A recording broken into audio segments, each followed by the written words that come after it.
Hello everyone. Hello to all of you. So everyone please confirm बेटा, am I audible, am I visible clearly to all of you? एक बार सभी लोग confirm कर देंगे audio video clear है. Audio video clear है. Very good. How are you all? कैसे हैं आप सभी लोग? How are you all? So I hope you all are good and preparing well for your exam. सभी लोग ठीक हैं और अच्छे तरीके से अपने एग्जाम के लिए प्रिपेयर कर रहे हैं. So now we are first chapter. पहला चैप्टर हम लोगों ने कंप्लीट किया था, दैट वाज द इंट्रोडक्शन. क्या क्या टॉपिक्स कंप्लीट किए थे एक बार क्विकली रिवाइज कर लेते हैं. We have discussed about the definition of surveying. Surveying की डेफिनेशन क्या होती है, ऑब्जेक्टिव और पर्पस ऑफ सर्वेइंग क्या था. Then we have discussed about the division of surveying, plane surveying and geodetic surveying. और उसके बाद में जो हम लोगों ने डिस्कशन किया that was related to the classification of surveying. Then what are the various operations involved in surveying, क्या क्या ऑपरेशंस इन्वॉल्वड हैं उसके बारे में डिस्कशन किया था. तो these are some important topics from the first chapter. Then we have started about the linear measurement. Distance measurement की हम लोगों ने बात की थी, how we can measure the horizontal distance. तो उस पर हम लोग ऑलरेडी कुछ इंस्ट्रूमेंट्स के बारे में बातचीत कर चुके थे. अब अगर GATE exam point of view से बात किया जाए तो सर इस चैप्टर में लीनियर मेजरमेंट में सबसे इंपॉर्टेंट टॉपिक क्या है. तो from your GATE exam point of view सबसे इंपॉर्टेंट जो टॉपिक है दैट इज द करेक्शन. तो आज हम लोग जो टॉपिक कंप्लीट करने वाले हैं, we will talk about the errors and correction in linear measurement. तो इंपॉर्टेंट है, आपके पास 4-5 करेक्शंस के बारे में हम लोग डिस्कशन करेंगे जहां से सवाल बन सकता है. तो सबसे पहले देखते कौन कौन से करेक्शंस हैं और फिर उनसे किस तरीके के क्वेश्चन फ्रेम किए जा सकते हैं, वो आपको समझना है. तो लेट्स स्टार्ट किया जाए भाई. तो आई होप प्रीवियस क्लास आपने अटेंड कर रखी है, नहीं कर रखी तो यहाँ पर प्लेलिस्ट पे अवेलेबल है, वहां से आप इसको कंप्लीट कर सकते हैं. और बहुत ही सिस्टमेटिक वे में, ऑर्गेनाइज्ड वे में और कम से कम टाइम में इफेक्टिवली ये कोर्स आपका कंप्लीट होगा. तो from today maximum 5 session will be there. तो 5 सेशन होने वाले हैं जिसमें सभी हम लोग इंपॉर्टेंट टॉपिक कंप्लीट करने वाले हैं सर्वेइंग के. ये टॉपिक हम लोग ऑलरेडी कवर कर चुके थे. और आते हैं, we have discussed about the various types of the chain और टेप.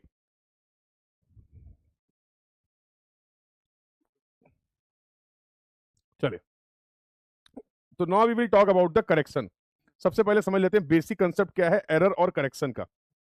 तो whenever we will measure, for example ये पॉइंट ए है, this is the point A and this is the point B. ये दोनों पॉइंट हैं जो कि fix point है ऑन द ग्राउंड, और आपसे बोला गया कि आप इनके बीच की डिस्टेंस को मेजर करिए. अब इस डिस्टेंस को मेजर करने के लिए वी हैव अलग अलग सर्वेयर. फॉर एग्जांपल 3 लोगों को काम दिया गया, सर्वेयर पी, सर्वेयर क्यू और सर्वेयर आर. 3 सर्वेयर को रिस्पॉन्सिबिलिटी दी गई कि आपको इन दोनों पॉइंट के बीच में डिस्टेंस मेजर करनी है. बहुत अच्छी बात है सर, कर लेंगे. सर्वेयर बी ने प्रेफर किया कि I am going to measure this distance with the help of the chain. क्या चेन से हम हॉरिजॉन्टल डिस्टेंस मेजर कर सकते हैं? जवाब है यस. सिमिलरली सर्वेयर बी ने बोला सर मैं इस डिस्टेंस को मेजर करूंगा with the help of the tape. तो इन्होंने अगला दूसरा इंस्ट्रूमेंट ले लिया जिसको हम लोग बोल रहे हैं टेप. सर्वेयर थी ने, आर जो सर्वेयर थे, इन्होंने क्या किया, इन्होंने बोला सर मैं electromagnetic distance measurement instrument use करूंगा, शॉर्टकट में जिसको हम लोग ईडीएमआई बोल देते हैं, और मैं इन दोनों पॉइंट के बीच की डिस्टेंस को मेजर करूंगा with the help of the EDMI. अब 2 टर्म है जिनसे हम लोग फैमिलियर हैं, एक होता है एक्यूरेसी और प्रिसीजन. ऑब्वियसली हर सर्वेयर का काम करने का तरीका अलग रहने वाला है. प्रिसीजन जो होगा वो डिपेंड करेगा एक्सपीरियंस ऑफ सर्वेयर और कौन सा इंस्ट्रूमेंट आप यूज कर रहे हैं. अल्टीमेटली ये है कि सभी सर्वेयर की एक्यूरेसी और प्रिसीजन आइडियली तो सेम हो सकती है बट प्रैक्टिकली सेम नहीं होगी, कुछ ना कुछ डिफरेंस होगा, जिसकी वजह से हमें इन दोनों पॉइंट के बीच की जो डिस्टेंस निकल के आएगी, फॉर एग्जांपल इसको मैं बोल रहा हूँ मेजर्ड वैल्यू 1. लेट्स से ये डिस्टेंस उन्होंने बताई कि sir for example this distance is 100 metre, let's say. दूसरे सर्वेयर की मेजर्ड वैल्यू की बात करें तो इन्होंने बोला सर ये जो डिस्टेंस है let's say this is 100.5 metre, और थर्ड सर्वेयर ने बोला सर मेजर्ड वैल्यू जो है that is let's say 99.5 metre. ये डिफरेंसेस क्यों आ रहे हैं? बहुत सिंपल सी बात है, ये डिफरेंस जो आप देख पा रहे हैं डिफरेंस इसलिए आ रहे हैं क्योंकि हर सर्वेयर अलग अलग इंस्ट्रूमेंट को यूज कर रहा है और हर सर्वेयर के काम करने का तरीका अलग अलग है. That's why we are getting the different values. But practically क्या ये पॉसिबल है कि अगर 2 पॉइंट फिक्स पॉइंट हैं तो उनके बीच की डिस्टेंस जो है वो 3 वैल्यू हो सकती है? Again I am repeating my statement. अगर आपके 2 पॉइंट ए और बी जो कि फिक्स पॉइंट हैं, मतलब इनकी पोजीशन में कोई चेंज नहीं हो रहा है, तो obviously by default the distance between these points should be same. और जो करेक्ट डिस्टेंस होगी, जो एक्यूरेट डिस्टेंस होगी, जिसमें कोई भी एरर नहीं होगी, उस डिस्टेंस को क्या मैं बोल सकता हूं? True value. यस और नो? तो इस मेजरमेंट की कोई ना कोई तो ट्रू वैल्यू होने वाली है. हाँ, अब ऑल्दो ट्रू वैल्यू एग्जैक्टली हम नहीं फाइंड आउट कर पा रहे हैं, उसके क्या तरीके हैं वो अलग बात है, उसके क्या तरीके हैं वो अलग बात है, वो एक अलग डिस्कशन है कि how we can find out the true value. तो इसके लिए हम लोग कंसेप्ट डिस्कस करते हैं मोस्ट प्रोबेबल वैल्यू का। तो आई थिंक सारी चीजों को आप रिलेट कर पा रहे होंगे। बट अभी जो मेरा main discussion, I want to define these two term, one is going to be the error and another is correction. Error को कैसे डिफाइन करा गया? एरर को आपने डिफाइन किया sir, it can be defined as measured value minus true value. Measured value minus, error can be defined as measured value minus true value, and similarly the correction can be defined as true value minus measured value। Correction को हम लोग कैसे define कर सकते हैं? True value minus measured value. कहने का मतलब क्या है? अगर एरर निगेटिव होगी, एरर निगेटिव कब होगा? देखो, एरर निगेटिव जब होगा जब मेजर्ड वैल्यू ज्यादा कम होगी और ट्रू वैल्यू ज्यादा होगी। मतलब कोई डिस्टेंस एक्चुअल में ज्यादा है और हम उसको कम मेजर कर रहे हैं, in that case we will say we have committed the negative error. तो अगर एरर नेगेटिव है, उस रिजल्ट को सही करने के लिए we need to apply the positive correction. Clear है बात? करेक्शन का जो नेचर होगा वो हमेशा एरर के अपोजिट होगा। अगर नेगेटिव एरर करोगे आप तो पॉजिटिव करेक्शन अप्लाई करना पड़ेगा सही रिजल्ट के लिए। अगर आप पॉजिटिव एरर कर रहे हैं तो we need to apply the negative correction. मानने के लिए मान लेते हैं कि जो इस पॉइंट, इसकी जो ट्रू वैल्यू है, that's let's say this is 100 metre. Let's say for example we are considering that true value is 100 metre. तो सर्वेयर 1 के लिए एरर क्या हो गया भाई? तो सर्वेयर 1 के लिए एरर होगा measured value minus true value, 100 minus 100 is equal to 0। जो डेटा मेरे पास अवेलेबल है उसके बेसिस पे क्या मैं ये बोल सकता हूं कि सर्वेयर 1 के मेजरमेंट में कोई गलती नहीं है? यस और नो? तो जब कोई इस मेजरमेंट में कोई गलती ही नहीं है तो करेक्शन भी कितना हो जाएगा? Correction will also equal to 0। Another second, अगर मैं बात करूं सर्वेयर की, तो यहां पर एरर होने वाला measured value that is 100.5, true value is 100, तो 0.5 और पॉजिटिव। अब अगर इस वैल्यू को 100.5 को मुझे सही करना है तो by default we need to apply the negative correction. तो यहां पर अगर करेक्शन की बात करें तो correction will equal to minus 0.5। Yes और नो? और थर्ड सर्वेयर की अगर हम लोग यहां पर बात कर रहे हैं तो error will be equal to minus 0.5 और करेक्शन क्या हो जाएगा? Correction will be equal to plus 0.5। तो now I think the discussion, अभी तक जो हम लोगों ने बात की एरर और करेक्शन की, वो बात आपको समझ में आ गई है। अब मुद्दा आता है कि हमारे लीनियर मेजरमेंट में, चैन या टेप सर्वे में क्या क्या मेन कारण है, क्या क्या मेन रीजंस हैं जिसकी वजह से एरर इंट्रोड्यूस हो रही है। और अगर किसी भी मेजरमेंट में कोई एरर है तो it's our responsibility to eliminate that error by applying the suitable correction. तो किसी चीज को सही कर हम तभी कर सकते हैं जब हमें यह पता हो कि कोई चीज में क्या कमी है, क्या गलती है और कितनी गलती है। यस और नो? तो इस एग्जांपल से एक चीज तो क्लियर हो गई कि sir error it may be positive और it may be negative. Error जो है वो पॉजिटिव भी हो सकती है, एरर निगेटिव भी हो सकती है। Similarly correction may be positive और correction may be negative depending upon the situation. अगर मेजर्ड वैल्यू से ज्यादा वैल्यू हम रिपोर्ट करेंगे, मेजर्ड वैल्यू ज्यादा है as compare to the true value, तो we will get the positive result. अगर ट्रू वैल्यू से कम वैल्यू हम लोग रिपोर्ट कर रहे हैं या मेजर कर रहे हैं, in that case we will get the negative error. एक बार सही, बहुत बढ़िया। देखो पहला जो हम लोग यहां पर समझना चाह रहे हैं, करेक्शन फॉर स्टैंडर्डाइजेशन। अब चलिए इसके बारे में बातचीत कर लेते हैं। अब होता क्या है, इस स्टैंडर्डाइजेशन का मतलब क्या है? एक टर्म होता है डेजिग्नेटेड लेंथ, डेजिग्नेटेड लेंथ, और एक होता है एक्चुअल लेंथ। समझते हैं इस बात को। फॉर एग्जाम्पल आपको चैन यूज करना या टेप यूज करना, मैं टेप का रेफरेंस ले लेता हूं। आपने बोला सर एक मुझे मार्केट में जाके 20 मीटर का टेप लाना है। तो आप मार्केट गए और आपने बोला भाई एक 20 मीटर का टेप दे दो। उन्होंने एक 20 मीटर का टेप आपको दे दिया। अब हुआ क्या? किसी भी वजह से, ड्यू टू एनी रीजन, मान लो उस टेप में कुछ मैन्युफैक्चरिंग डिफेक्ट है, और मैन्युफैक्चरिंग डिफेक्ट है या मार्किंग डिफेक्ट है जिसकी वजह से वो एक्चुअल जो टेप लेंथ है वो 20 मीटर नहीं है। एक्चुअल जो टेप लेंथ है वो 20 मीटर नहीं है, या तो वो 20 मीटर से कम है या तो वो 20 मीटर से ज्यादा है, लेकिन वो 20 मीटर नहीं है। मतलब जो टेप आप 20 मीटर का समझकर यूज कर रहे हैं वो एक्चुअल में 20 मीटर का टेप नहीं है। यहां तक की बात क्लियर है?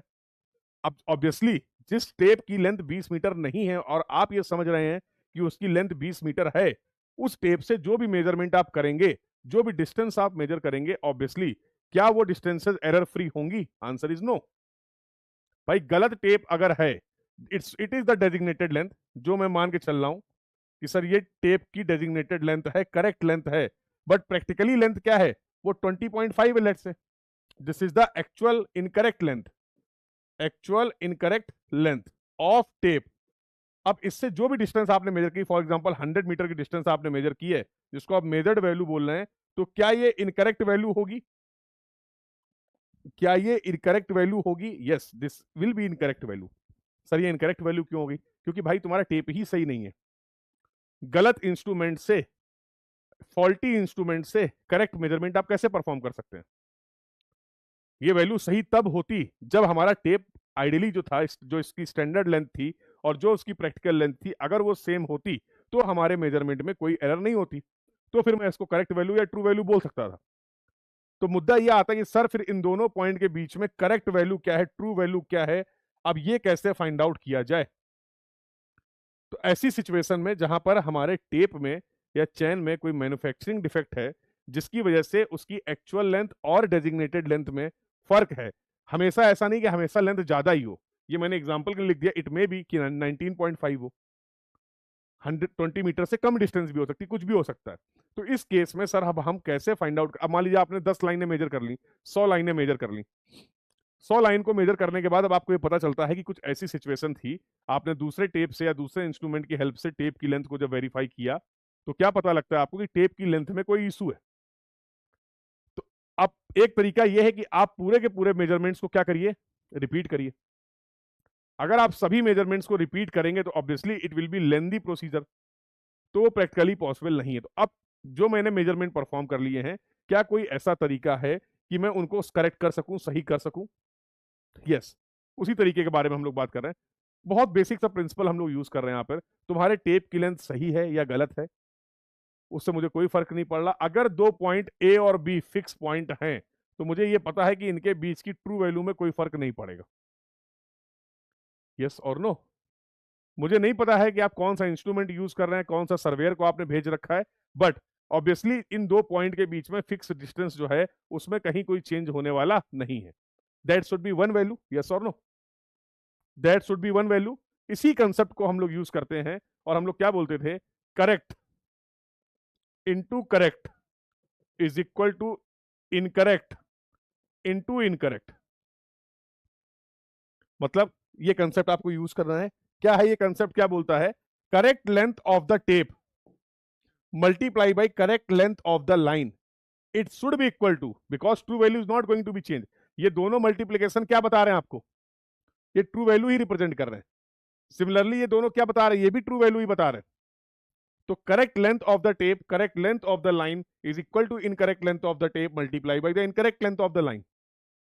अब इसमें से कोई भी चार पैरामीटर आपको यहां पर दिख रहे हैं। क्वेश्चन कैसे फ्रेम होते हैं वो भी मैं आपको बता देता हूं। क्वेश्चन आपके मिलते हैं, इनमें से तीन पैरामीटर गिवन होंगे, 3 parameters will be given to you, और एक अननोन पैरामीटर आपसे पूछ लिया जाएगा। सर एक अगर एग्जांपल करा देते तो क्लियर हो जाता, चलो मैं वो भी करा देता हूं, एक नहीं दो करा देता हूं। तो let's take example 1 and example 2, और यहां से कुछ इंपॉर्टेंट डिस्कशन भी हम लोग निकालेंगे। तो एग्जांपल 1 बोलता है, for example the correct length of the tape जो है, स्टैंडर्ड लेंथ जो है, स्टैंडर्ड लेंथ ऑफ टेप है लेट्स से 20 मीटर, और इनकरेक्ट लेंथ ऑफ टेप कितनी है, इनकरेक्ट लेंथ ऑफ टेप है यहां पर 20.5 मीटर। मेजर्ड वैल्यू, किसी लाइन को आपने मेजर किया है और इसकी मेजर्ड वैल्यू जो आ रही है लेट्स से 100 मीटर, तो पूछा गया है करेक्ट लेंथ ऑफ लाइन क्या होगा, करेक्ट लेंथ ऑफ लाइन क्या होगा। ये आपका एग्जांपल नंबर 1 हो गया। सिमिलरली यहां पर क्या है, स्टैंडर्ड लेंथ, एक एग्जांपल और देखते हैं। स्टैंडर्ड लेंथ जो है अभी भी वो 20 मीटर है। इनकरेक्ट लेंथ जो है, इनकरेक्ट लेंथ ऑफ लाइन जो है that is 19.5 metre let's say. Measured value जो है, मेजर्ड वैल्यू अगर अभी भी मैं ले लूं 100 मीटर की, तो मैं फिर से जानना चाह रहा हूं कि what will be the correct length of the line, इस लाइन की करेक्ट लेंथ क्या होगी। तो एक केस में स्टैंडर्ड लेंथ जो है वो ज्यादा कम है as compare to the incorrect length, और दूसरे केस में इनकरेक्ट लेंथ जो है वो कम है as compare to the standard length. तो सॉल्व कर लेते हैं, क्या क्या प्रॉब्लम है। Correct into correct is equal to incorrect into incorrect, ठीक है। Correct length of the tape कितनी है, 20 metre. Correct length of the line नहीं पता, x। Incorrect length of the tape कितनी है, 20.5। Incorrect length of the line 100।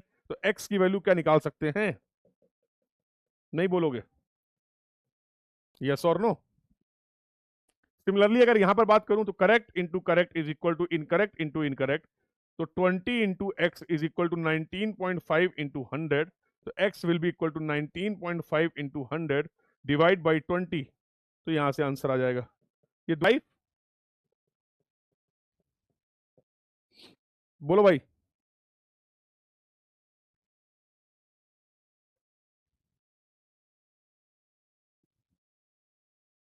और यहां पर क्या आ रहा है 97.5। एग्जाम्पल ऐसे सवाल आपको 2-2 नंबर के मिल जाते हैं। This type of question you will find in 2 marks, 2 number में आपको गेट एग्जाम में ऐसे सवाल ऑलरेडी आए हुए हैं, आ भी सकते हैं। लेकिन मेरा मकसद यहाँ पर इससे एक इंपॉर्टेंट कंक्लूजन को समझना था। क्या कंक्लूजन है जरा समझो। अगर मैं बोल दूं कि स्टैंडर्ड लेंथ को मैं रिप्रेजेंट कर देता हूं टेप की कैपिटल एल से, कोई दिक्कत, और इनकरेक्ट लेंथ को रिप्रेजेंट कर देता हूं एल डैश से, कर सकते हैं, वही काम मैं यहां पर भी कर देता हूं। तो ये एल हो गया कैपिटल और ये हो गया एल डैश। इस सिचुएशन में मैं देख पा रहा हूं तो मुझे दिख रहा है कि L dash is greater then L, यही है ना भाई, चेक करना। यहां पर मुझे दिख रहा है कि L dash is less than L, बिल्कुल सही बात है सर, ठीक है, बिल्कुल सही बात है। एल डैश क्या है, incorrect length of the tape, L क्या है, करेक्ट और डेजिग्नेटेड और standard length of the tape. अब जरा इन दोनों एग्जांपल को वेरीफाई करो। तो आपने बोला कि सर इस केस में एरर कितनी हुई है, ये भी निकाल लेते हैं, measured value minus true value. Measured value हमारी थी 100 और ट्रू वैल्यू आ रही है 102.5, माइनस का 2.5 मीटर की एरर हुई है, यही मतलब हुआ। और इसको सही करने के लिए आपने क्या किया था, इसको सही करने के लिए आपने करेक्शन अप्लाई किया प्लस का 2.5 मीटर, यस और नो। अगर मैं इस केस की बात करूं तो सर आप यहां पर बोलेंगे एरर होगा measured value minus true value, तो 100 माइनस 97.5 प्लस 2.5 मीटर, तो करेक्शन आप बताएंगे सर माइनस 2.5 मीटर, यही होने वाला है। जल्दी बोलो। दोनों ही केस में हम लोगों ने एरर और करेक्शन की वैल्यू को फाइंड आउट कर लिया। In both the cases we have find out the value of error and correction, सही है, यस और नो, यहां तक क्लियर है। अब देखो, अब एक स्टेटमेंट है जो बहुत इंपॉर्टेंट है, जो आगे के करेक्शंस में आपके लिए हेल्पफुल होगा, इंपॉर्टेंट होगा, उस स्टेटमेंट पे हम लोग मूव करते हैं। आज के बाद, इस डिस्कशन के बाद, जब कभी भी ऐसा हो, ड्यू टू एनी रीजन, क्या, due to any reason if the incorrect length of the tape is greater than the standard length of the tape, मतलब ये केस 1, किसी भी कारण से, किसी भी वजह से अगर इनकरेक्ट लेंथ ऑफ टेप जो है वो करेक्ट और डेजिग्नेटेड लेंथ से ज्यादा है, तो क्या मैं बोल सकता हूं उस केस में एरर जो होगी, उस केस में एरर जो होगी वो निगेटिव होगी और करेक्शन जो होगा वो पॉजिटिव होगा। You can verify with the data, सारा डेटा आपके सामने अवेलेबल है, वेरीफाई कर सकते हैं। क्या ऐसा आज के बाद बोल सकते हैं, बोलो भाई। क्या ये कंक्लूजन ड्रॉ किया जा सकता है कि due to any reason if the incorrect length of the tape और chain is greater than the standard length of the chain or tape, in that case error will be negative and correction will be positive. Similarly, can I draw the another conclusion like if due to any reason if the incorrect length of the chain or tape is less than from the standard length of the chain or tape, in that case क्या दिख रहा है आपको, sir error जो हो रही है, error is going to be positive and correction will be negative. अब ये दोनों बातें आपको ध्यान रखनी है, ठीक है। Clear, any doubt to anyone, अगर किसी को कहीं कोई डाउट है, कोई प्रॉब्लम है, तो you can ask your doubt, you can ask your query. Audio clear है ना, थोड़ा सा धीमे बोल रहा हूं मैं, but I think audio clear होगा।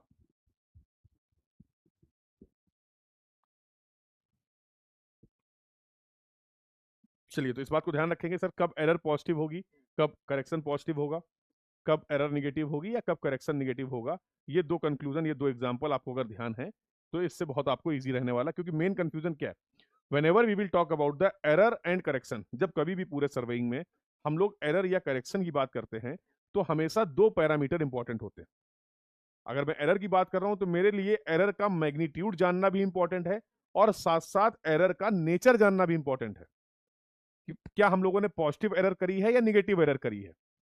क्योंकि अगर नेचर नहीं पता होगा then you will not able to apply the suitable correction. Magnitude wise अगर बात करें तो एरर और करेक्शन सेम होगा, the only difference is their nature. अगर पॉजिटिव एरर है we need to apply the negative correction, अगर नेगेटिव एरर है we need to apply the positive correction. That's why it is very important to understand कि sir error का nature क्या है।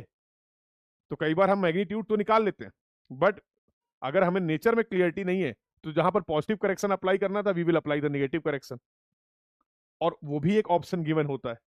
Questions जब आप प्रैक्टिस करेंगे तो यू विल फाइंड कि they will provide you both the options, कि अगर आप पॉजिटिव करेक्शन लगाओगे तो जो वैल्यू आएगी वो भी एक ऑप्शन होगा, अगर आप नेगेटिव करेक्शन लगाओगे तो जो आंसर आएगा वो भी आपके एक ऑप्शन में होगा। तो फिर वहां पर आपके लिए बहुत डिफिकल्ट हो जाता है ये पता कर पाना कि हमारा जो सॉल्यूशन है वो सही है या गलत है। तो ऐसे कंफ्यूजन ना हो इसलिए स्टेप बाय स्टेप मैं आपको बता रहा हूँ।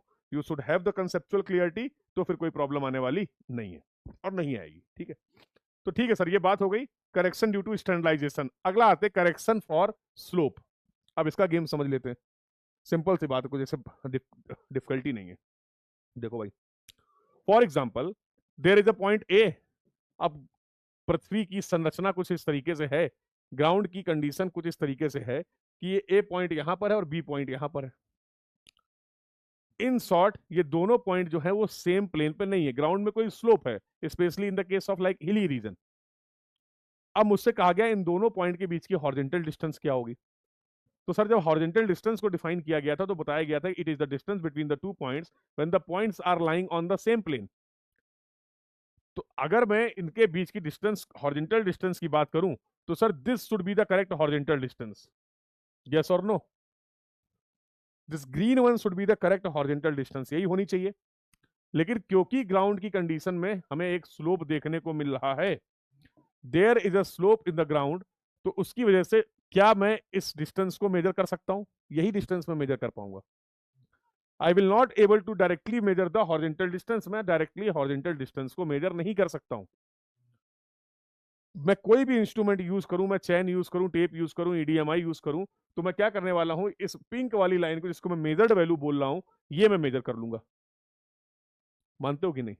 और ये हॉरिजॉन्टल डिस्टेंस जो ग्रीन से रिप्रेजेंट करी है, क्या मैं इसी को ट्रू वैल्यू बोल सकता हूं?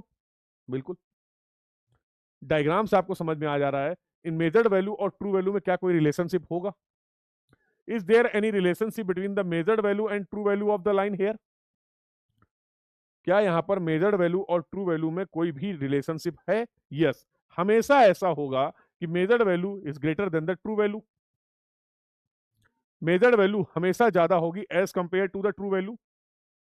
ये बहुत इंपॉर्टेंट है समझना। अगर ऐसा होगा तो एरर होता है measured value minus true value, ये हमेशा ज्यादा होगा, ये हमेशा कम होगा। तो क्या मैं बोल सकता हूं स्लोप की वजह से, स्लोप की वजह से हमेशा पॉजिटिव एरर होगी? आपके सामने सारा डेटा है, अभी हम लोगों ने बहुत डिटेल में डिस्कस किया। Due to the slope there will be always always positive error in our measurement, yes और नो। और अगर एरर पॉजिटिव है तो क्या मैं बोल सकता हूं, तो क्या मैं बोल सकता हूं करेक्शन ड्यू टू स्लोप जो होगा that will be always negative? अगर एरर पॉजिटिव है हमेशा तो करेक्शन हमेशा निगेटिव होगा। तो देखो एरर और करेक्शन का नेचर का प्रॉब्लम खत्म हो गया ड्यू टू द स्लोप। फिर मैं रिपीट कर रहा हूं, मैंने आपसे बोला था कि जब कभी भी हम लोग एरर और करेक्शन की बात करेंगे तो दो चीजें हैं जो मुझे समझनी है, एक तो इनका नेचर और दूसरा उसका मैग्नीट्यूड। तो नेचर तो प्रॉब्लम यहाँ पे सॉल्व हो गया। अब मुद्दा आता है सर इसका मैग्नीट्यूड कितना होगा, कितनी एरर हो रही है यहाँ पर स्लोप की वजह से, उसके लिए कितना करेक्शन अप्लाई करें, सर इसको कैसे फाइंड आउट करें? तो उसके दो केस है, या तो आप इन दोनों, ये स्लोप कितना है, थीटा कितना है, किसी तरीके से या ये मेजर कर लें, या तो आप यहां पर इन दोनों पॉइंट के बीच में एलिवेशन डिफरेंस कितना है ये मेजर कर पाए। तो सर्वेइंग में एक इंस्ट्रूमेंट होता है जिसको बोला जाता है प्यार से क्लिनोमीटर। क्या बोलते हैं? क्लिनोमीटर। तो clinometer is the instrument that you can use for measuring the ground slope. अगर आपके पास क्लिनोमीटर अवेलेबल है तो क्लिनोमीटर की हेल्प से आप ग्राउंड स्लोप को मेजर कर सकते हैं। अगर क्लिनोमीटर अवेलेबल है तो ये थीटा मेजर कर लो, अगर क्लिनोमीटर अवेलेबल नहीं है तो किसी भी तरीके से ये एच मेजर कर लो। ये दोनों में से अगर कुछ भी एक पता चल गया तो आप करेक्शन फाइंड आउट कर सकते हैं, एरर फाइंड आउट कर सकते हैं ड्यू टू स्लोप।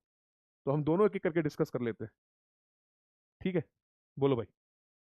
तो पहला केस जो आप यहां पर देख पा रहे हैं, देखो जैसे मैंने लिख रखा है करेक्शन ड्यू टू स्लोप, यहां पर मैंने क्या निकाला, एल माइनस एच स्क्वायर। अगर एच पता है आपको, अगर आपको इन दोनों पॉइंट के बीच का एलिवेशन डिफरेंस पता है, you can use this relationship, जहां से आपको करेक्शन पता चल जाएगा। मैग्नीट्यूड पता चल गया, नेचर ऑलरेडी पता है। करेक्शन ड्यू टू स्लोप का नेचर हमेशा कैसा होगा, निगेटिव रहने वाला है। अगर किसी तरीके से आपको थीटा पता है, नहीं लिखा है क्या यहाँ पे, कोई बात नहीं, कोई बात नहीं। तो देखो मेजर्ड वैल्यू फॉर एग्जांपल आपकी क्या, मेजर्ड वैल्यू अगर एल है तो ट्रू वैल्यू क्या हो जाएगी, एल कॉस थीटा। यस और नो, जल्दी बोलो हाँ या ना। अरे बोलो भाई, अब एरर निकालना है, करेक्शन निकालना है, जो भी निकालना है यहां से निकाल लो। क्लियर है, क्लियर है।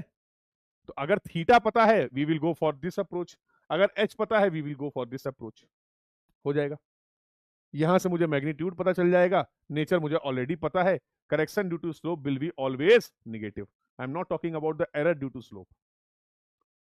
ध्यान रखना ये भी कि क्या पूछा गया, एरर ड्यू टू स्लोप अगर मैं बोल दूंगा, एरर ड्यू टू स्लोप में बोल दूंगा तो it will be always positive. Correction due to slope अगर मैं बोलता हूं it will be always negative. तो read the question carefully, do not commit this silly mistake. और ऐसा सवाल आज नहीं तो कल आएगा, फिर चाहे वो गेट 2026 हो या गेट 2050, एक सवाल ऐसा आएगा। क्योंकि बाय डिफॉल्ट अभी तक जितने बार पूछा गया है अलग अलग एग्जाम्स में, वो करेक्शन के टर्म्स में बात की गई है। करेक्शन ड्यू टू स्लोप तो हम बाई प्रैक्टिस करते करते कहीं ना कहीं हमारे दिमाग में बैठ जाता है, correction due to slope is always negative. Slope दिखा नहीं, ऑलवेज निगेटिव कर दिया। जिस दिन उसने पूछ दिया एरर ड्यू टू स्लोप, 90% जनता का आंसर क्या हो जाएगा, गलत हो जाएगा, अगर ऑलवेज निगेटिव लगा दोगे तो इसीलिए बोल रहा हूं रटना नहीं है, बेसिक कंसेप्ट समझते हुए चलना है। दोनों करेक्शन क्लियर हो गए, स्टैंडर्डाइजेशन की बात कर ली और हम लोगों ने स्लोप की बात कर ली। तीसरा जो करेक्शन आता है बेटा, इस बात को समझते हैं, that is the correction for pull. होता क्या है, फॉर एग्जाम्पल ये ग्राउंड पे कोई पॉइंट है ए और ये दूसरा पॉइंट है बी। अब क्योंकि ग्राउंड अनइवन है, लोकल स्लोप भी कहीं हो सकते हैं, लोकल अप डाउन हो सकते हैं। अब मुझे अगर इन दोनों पॉइंट के बीच में करेक्ट हॉरिजॉन्टल डिस्टेंस मेजर करना है तो उसका तरीका क्या होता है कि हम लोग यहाँ पर एक लगाते हैं ट्राइपॉड, और ट्राइपॉड में यहाँ पर लगी होती है पुली। सेंटरिंग वेंटरिंग करके पॉइंट ए और बी को लोकेट कर लिया। अब फिर लेते हैं हम लोग टेप, और इस टेप को यहाँ पर लगाते हैं और इसमें अप्लाई करते हैं पुल। वी विल अप्लाई द पुल। सब पुल कैसे अप्लाई करेंगे, तो यहाँ पर हम लोग वेट्स यूज करते हैं। वेट लटका दिए जिसकी हेल्प से हम चाहते हैं कि इसकी सैगिंग वैगिंग क्या हो जाए, सब खत्म हो जाए। तो फील्ड में हमें पुल अप्लाई करना पड़ता है to get the correct value of the horizontal distance between the point A and B. तो यहाँ पर दो टर्म है, एक टर्म हो गया पीएम, चलो जो लिखे हैं वही यूज कर लेता हूं। ये है magnitude due to the correction due to pull, PL upon A, ये फॉर्मूला आपने पढ़ रखा होगा। यहाँ पर दो टर्म है, एक है पी और एक है पी नॉट। पी को मैंने क्या बोला, pull applied for measurement at the time of measurement, जो पुल आप अप्लाई कर रहे हैं। पीएम पी नॉट क्या है बेटा, P nought is the standard pull at which the tape was calibrated. कोई भी इंस्ट्रूमेंट होता है तो उसको कुछ स्टैंडर्ड कंडीशंस में बनाया जाता है, आपको बताया जाता है कि these are the standard condition, like in the terms of temperature, in the terms of tape, कि भाई इतना अगर आप स्टैंडर्ड वैल्यू अप्लाई करेंगे तो you will get the accurate result. But ऐसा जरूरी तो नहीं है ना कि at the time of measurement we are applying the same pull, we are applying the same temperature. तो स्टैंडर्ड टेम्परेचर से ज्यादा का पुल भी, स्टैंडर्ड पुल से ज्यादा का पुल भी अप्लाई कर सकते हैं और स्टैंडर्ड से कम भी अप्लाई कर सकते हैं, दोनों पॉसिबिलिटी हो सकती है, यस और नो। एनीवे, मुझे इन जनरल अगर जानना हो कि सर इसकी वजह से कितना करेक्शन रिक्वायर्ड होगा, तो this is the magnitude PL upon AE. इन दोनों पुल का डिफरेंस ले लिया आपने, एल इज द लेंथ जो आप देख रहे हैं, A is the cross sectional area of the tape, given होगा क्योंकि टेप की या मटेरियल की प्रॉपर्टी है।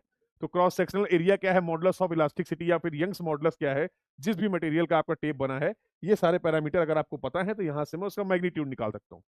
मुद्दा आता है कि सर इसका नेचर क्या होगा, कब पुल करेक्शन पॉजिटिव होगा और कब पुल करेक्शन निगेटिव होगा।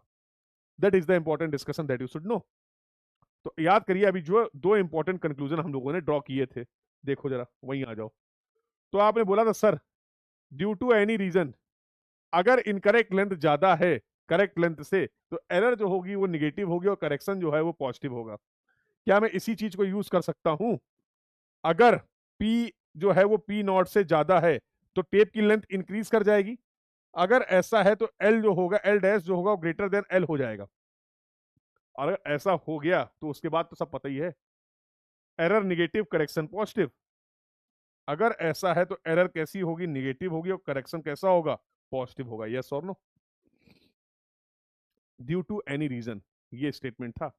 किसी भी वजह से अगर incorrect length of the tape correct length of tape से ज्यादा है, करेक्शन जो होगा वो पॉजिटिव होगा, एरर जो होगी वो निगेटिव होगी। सिमिलरली अगर P less than P not है तो L dash will be less than L, मतलब एरर जो होगी इस केस में वो पॉजिटिव हो जाएगी और करेक्शन जो है वो कैसा हो जाएगा, निगेटिव हो जाएगा। Any doubt to anyone? तो फिर से करेक्शन ड्यू टू पुल का मुझे मैग्नीट्यूड भी पता चल गया और करेक्शन ड्यू टू पुल का मुझे नेचर भी पता चल गया, कब वो पॉजिटिव होने वाला है और कब वो निगेटिव होने वाला है। क्लियर है सभी को? बोलिए, क्लियर है सभी को? क्लियर है सभी को, यस और नो? तो ये हमारा थर्ड करेक्शन था जिसके बारे में आपको पता होना चाहिए, that is correction due to the pull. Similarly correction for temperature, same concept. एक स्टैंडर्ड टेम्परेचर जिसके लिए आपने टेप को बनाया है, क्या स्टैंडर्ड पुल चेंज होगा? नहीं होगा, बिल्कुल। पुल की वजह से अगर आप स्टैंडर्ड से ज्यादा का पुल अप्लाई करेंगे, length will increase, length will increase. एक वायर ले लो, अब वो वायर है फॉर एग्जांपल किसी पर्टिकुलर स्टैंडर्ड पुल के लिए दिया गया है, उससे ज्यादा का पुल अप्लाई कर दोगे तो जो वायर की लेंथ है वो इंक्रीज कर जाएगी या डिक्रीज कर जाएगी? If we are applying the more pull as compare to the standard pull, length will increase और डिक्रीज। अब मेरे पास कोई एक्स्ट्रा वायर नहीं है, नहीं तो मैं अभी अब जैसे ये वायर है, अब ज्यादा पुल मत लगवा देना, अभी किसी एक स्टैंडर्ड वैल्यू के लिए वायर बनाया गया है, समझ लो। अब मैं इस पर पुल अप्लाई करूं और पुल अप्लाई कर दूं, जो भी इसका स्टैंडर्ड पुल है उससे ज्यादा का पुल अप्लाई कर दूं, तो length of this wire will increase और डिक्रीज। तो लेंथ तो इंक्रीज कर जाएगी बट आवाज आना बंद हो जाएगी। हाँ, क्या चाहते हो? तो ऐसा मत करवाओ यार। क्यों? ठीक है, चेक कर लें आवाज आ रही कि नहीं आ रही। Have you got this point बेटा? और ये मुझे पता है, ड्यू टू एनी रीजन, किसी भी वजह से अगर इनकरेक्ट लेंथ करेक्ट लेंथ से ज्यादा है, ये कहानी मुझे पता है। क्लियर हो गया? क्लियर हो गया? हाँ या ना? क्लियर हो गया सभी को? ठीक है, हो गया, बहुत बढ़िया। आइए अगला डिस्कशन करते हैं। अगला आपने बोला sir correction for temperature, same कहानी।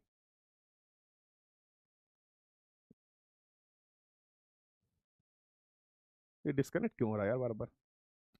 अगला डिस्कशन है करेक्शन फॉर टेम्परेचर। ठीक है, देखो स्टैंडर्ड टेम्परेचर, हर मटेरियल का एक स्टैंडर्ड टेम्परेचर है। For example 27 degree centigrade room temperature पे जनरली चीजों को स्टैंडर्ड टेम्परेचर बोला जाता है। अब आप फील्ड में जब मेजरमेंट करने जाएंगे तो जरूरी है क्या कि हमेशा फील्ड का टेम्परेचर जो हो वो स्टैंडर्ड टेम्परेचर के बराबर ही हो? चलो फॉर एग्जांपल किसी टेप का स्टैंडर्ड टेम्परेचर जो है वो 27 डिग्री सेल्सियस है, ठीक है। भयंकर ठंड में, घनघोर रात में आप मेजरमेंट करने गए, उस समय टेम्परेचर कितना मान लो 7 डिग्री सेल्सियस। 27 स्टैंडर्ड था, फील्ड का टेम्परेचर 7 है, डिफरेंस है कि नहीं है? सिमिलरली 27 डिग्री जो था वो स्टैंडर्ड टेम्परेचर था और आप फील्ड में मेजरमेंट कर रहे हैं for example in the month of June, और आप बोल रहे हैं सर वहां का टेम्परेचर है 45 डिग्री, तो तुम्हें नहीं लगता इस टेम्परेचर डिफरेंस की वजह से हमारे टेप की लेंथ कम ज्यादा हो सकती है? और जब टेप की लेंथ इंक्रीज या डिक्रीज होगी तो ऑब्वियसली जो हमारी मेजर्ड वैल्यू है वो भी सही या गलत होगी, इंक्रीज या डिक्रीज हो जाएगी। तो इस टेम्परेचर डिफरेंस की वजह से जो एरर हो रहा है, क्या हमें उसके लिए करेक्शन अप्लाई करना पड़ेगा? Yes, for that we need to apply the suitable correction, and that correction is termed as the correction due to temperature difference. इसी को आप बोल रहे हैं correction due to temperature difference. Clear है बेटा? क्लियर है कहानी? सर फिर अगेन, जब बात होगी एरर या करेक्शन की तो दो पैरामीटर मुझे चाहिए, एक तो उसका नेचर और दूसरा उसका मैग्नीट्यूड। तो सबसे पहले बात कर लेते हैं मैग्नीट्यूड की। कैसे निकाल सकते हैं? L alpha delta T. Alpha क्या है? थर्मल एक्सपेंशन कॉफिशिएंट, किसी भी मटेरियल की प्रॉपर्टी है, अल्फा आपको पता होगा। टीएम क्या है? Temperature at the time of measurement. T not क्या है? Standard temperature. एल क्या है? लेंथ। यहां से तो मैग्नीट्यूड मिल जाएगा, मेन आता है मुद्दा नेचर का, कोई दिक्कत नहीं। अगर मैं, आप खुद ही सोचो, अगर TM is greater then T not है तो L dash will be greater than L, tape की लेंथ जो है वो इंक्रीज कर जाएगी, टेप की लेंथ जो है वो इंक्रीज कर जाएगी। और अगर ऐसा होगा तो कुछ बचा क्या? Error negative, correction positive. अगर ऐसा हो गया तो एरर हो जाएगी निगेटिव और करेक्शन हो जाएगा पॉजिटिव। क्लियर है? अगर ऐसा होता है, कैसा होता है? If TM is less than T not तो आप बोलेंगे L dash is less than L, तो क्या होगा? एरर विल बी पॉजिटिव और correction will B negative. Error will B positive and correction will B negative. Clear है? तो magnitude भी पता चल गया और कब नेचर कैसा अप्लाई करेंगे ये पॉइंट भी क्लियर हो गया। आइए सर अगला डिस्कशन कर लेते हैं। Now we will talk about the correction for the sag. Important है, जनरली यहां से सवाल पूछ लिया जाता, सैग होता क्या समझ लो। अभी मैंने आपको बताया ये 2 पॉइंट है ए और बी, टेप को मेजर करना था डिस्टेंस, तो टेप को लगाया कुछ इस तरीके से। अब खेल क्या है, when you will apply the tape, tape का सेल्फ वेट होता है सेल्फ वेट, हाँ बिल्कुल होगा, और वेट है तो ग्रेविटी काम करेगी। अब ग्रेविटी की वजह से क्या होगा कि you will get this type of profile of the tape, कुछ टेप की आपको इस तरीके की प्रोफाइल मिलेगी। लेकिन करेक्ट वैल्यू, अगर ट्रू वैल्यू की बात करूं तो this white one should be the true value, but gravity की वजह से we will able to measure the measured value, that is the pink line. Yes और नो? तो क्या यहां पर इस मेजरमेंट में कोई एरर हो रही है? Yes, there is a error, there is an error in our measurement. अपने मेजरमेंट में ये जो एरर हुई है, इस एरर को आप बोलते हैं error due to sag, sagging की वजह से ये एरर हो रही है। क्लियर है? अब इस एरर को खत्म करने के लिए we need to apply the correction for sag, sag के लिए करेक्शन अप्लाई करेंगे। वही करेक्शन का मैग्नीट्यूड क्या होगा? अच्छा एक चीज और समझ लो, अगर मैं यहां पर बोलूं कि एरर जो होती है वो measured value minus true value होता है, तो क्या यहां पर ट्रू वैल्यू और मेजर्ड वैल्यू में कोई रिलेशनशिप है? क्या यहां पर ट्रू वैल्यू और मेजर्ड वैल्यू में कोई रिलेशनशिप है? हमेशा सैगिंग की वजह से मेजर्ड वैल्यू जो होगी वो ज्यादा होगी as compare to the true value. Agree करते हो? यस और नो? तो always you will find error is going to be positive due to slack. तो करेक्शन ड्यू टू स्लैक कैसा होगा? It will be always negative. तो magnitude का problem तो खत्म हो गया, मैग्नीट्यूड का सॉरी नेचर का प्रॉब्लम खत्म हो गया कि सैग करेक्शन जो होगा वो हमेशा जो होगा वो निगेटिव होगा। क्लियर है सभी को? अब आता है सर इसका मैग्नीट्यूड भी अपने को फाइंड आउट करना है। You can find out the magnitude for correction due to sag, W square L upon 24 P square. Pull क्या है? Pull at the time of measurement. P क्या है? Pull at the time of measurement. अब देखो होता क्या है, यहाँ पे 2 टर्म है, इसको मैं सही से लिख देता हूँ so that to avoid the confusion. Correction due to sag is equal to W square L upon 24 P square, या पीएम बोल दो, pull at the time of measurement. इसी चीज को मैं ऐसे लिख सकता हूँ, W square L cube upon 24 PM square. इन दोनों में फर्क है भाई। ये जो कैपिटल डब्ल्यू आप देख रहे हैं, it is the total weight of tape, that is capital W. और स्मॉल डब्ल्यू जो आप देख रहे हैं बेटा, that is weight per unit length of tape. तो ये ध्यान रखना आपको कि टोटल वेट के टर्म्स में आप बात कर रहे हैं या पर यूनिट लेंथ ऑफ टेप में के वेट के टर्म्स में आप बात कर रहे हैं। ठीक है? तो ये दोनों एक्सप्रेशन आपको ध्यान रखने। जनरली क्या होता है, कैपिटल डब्ल्यू कुछ नहीं होता है, स्मॉल डब्ल्यू इंटू एल, तो वही मैंने पुट कर दिया है, तो ये एल क्यूब हो गया था। क्लियर है? तो टोटल वेट आपको पता है टेप का, या टेप का पर यूनिट लेंथ वेट पता है, उसके बेसिस पे एक्सप्रेशन चेंज हो रहा है। तो now we are in the position कि जब मुझे पता है कि सैग की वजह से कितना करेक्शन रिक्वायर्ड है, उसका मैग्नीट्यूड क्या है और उसका नेचर क्या है। क्लियर है सभी को? क्लियर है सभी को? यस और no? Discussion is clear to everyone? चलिए, तो in this way we have completed all the important discussion. ठीक है? अब देखो यहां पर गेम क्या है, गेम बताता हूं। 2 तरीके के प्रॉब्लम यहां पर बनते हैं, टाइप 1 और टाइप 2। टाइप 1 में किसी भी सिंगल एरर या करेक्शन की बात की जाएगी आपसे। बताइए भाई, करेक्शन ड्यू टू पुल क्या होता है, करेक्शन ड्यू टू सैग क्या होता है, कौन सा करेक्शन पॉजिटिव होता है, कौन सा करेक्शन निगेटिव होता है, correction due to the standardization क्या है। तो this type of the question you will find, that is the type 1। इसके गेट में चांसेस बहुत कम है, क्योंकि जो करेक्शन आपको पूछा जाएगा, हर करेक्शन के मैग्नीट्यूड के बारे में आपने बातचीत कर ली है और हर करेक्शन के नेचर के बारे में आपने बातचीत कर ली है। तो you can find out the magnitude of the correction and accordingly you can apply the suitable correction in your measured values. जो भी मेजर्ड वैल्यूज हैं उनमें हम करेक्शन अप्लाई कर सकते हैं या कर लेंगे। क्लियर है? क्लियर है ये बात? अच्छा क्वेश्चन जो बनता है, स्पेशली अगर मैं गेट के लिए बात करूं, तो गेट पॉइंट ऑफ व्यू से जो इंपॉर्टेंट डिस्कशन है वो है कंबाइंड करेक्शन का। कंबाइंड करेक्शन का मतलब क्या? Multiple correction. मल्टीपल करेक्शन मतलब एक ऐसा कोई मेजरमेंट आपने किया है जहां पर टेम्परेचर की वजह से भी एरर हो रही है, सैग की वजह से भी एरर हो रही है, और पुल की वजह से भी एरर हो रही है फॉर एग्जाम्पल। अब जरूरी नहीं है कि हमेशा इन सभी एरर का नेचर सेम हो, ध्यान से सुनना इस बात को। It may be possible depending upon the given data कि सर टेम्परेचर करेक्शन जो है वो निगेटिव है, सैग करेक्शन चलो हमेशा निगेटिव होगा, ठीक है, पुल करेक्शन जो है वो मान लो पॉजिटिव है। तो it will not be the situation कि सर अगर मल्टीपल करेक्शन या मल्टीपल एरर्स हो रही हैं तो वो सभी एरर्स का नेचर जो है वो सेम काइंड ऑफ नेचर हो, ऐसा पॉसिबल नहीं है। हाँ, जैसे स्लोप हो गया, सैग हो गया, हमें पता है ये ऑलवेज निगेटिव होते हैं, ये करेक्शंस के टर्म्स में तो ऑलवेज निगेटिव होगा, बट ये it may be positive, it may be negative. Similarly pull में भी पॉजिटिव, पुल में भी निगेटिव। और आपको अप्लाई करना है रिजल्टेंट, रिजल्टेंट या फिर फाइनल करेक्शन, फाइनल करेक्शन। तो ऐसे क्वेश्चंस में आपके लिए हर एक इंडिविजुअल करेक्शन का मैग्नीट्यूड निकालना और साथ ही साथ हर एक इंडिविजुअल करेक्शन के नेचर के बारे में क्लियर अंडरस्टैंडिंग होना, ये इंपॉर्टेंट हो जाता है। Now I hope you got the point, क्यों हम लोगों ने हर एक करेक्शन के बारे में अलग अलग मैग्नीट्यूड और नेचर को समझा। Have you got the point? तो ऐसे क्वेश्चंस जो हैं उनकी गेट में आने की संभावना जो है वो ज्यादा है, जहां पर आपसे मल्टीपल करेक्शंस की बात की जाएगी। तो I hope the discussion is clear to everyone, ये सभी बातें सभी को अच्छे से क्लियर हैं।